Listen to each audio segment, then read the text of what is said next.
Welcome. In front of me is a MOTOROLA Moto E6s, and today I will show you how you can hard reset this device through settings.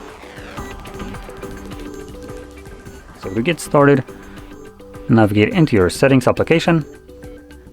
From here, scroll all the way down to System, Advanced, and then select Reset Options. Erase all data factory reset. This will bring up a message letting you know that this process removes everything that is listed right here. Now the key things to be aware of that it removes are things like music, photos, and user data. Rest of the things are usually easily regainable, so it's not like you will lose anything. But obviously, whatever you keep locally on the device that you have put under yourself, like documents, music, photos, pictures, and whatever else, you might want to create a backup of this. Now, assuming you have already made a backup or you simply just don't want to, you can progress further by selecting Reset Phone and then selecting Erase Everything, which will begin resetting the device.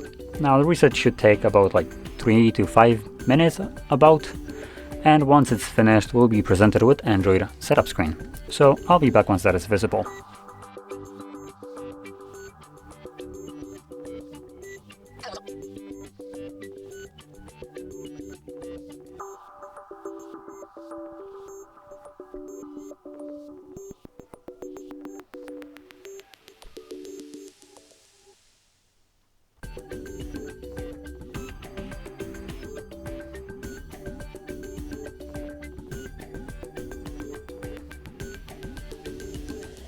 And as you can see, the process is now finished and you can set up your device however you like. So if you found this video helpful, don't forget to hit like, subscribe, and thanks for watching.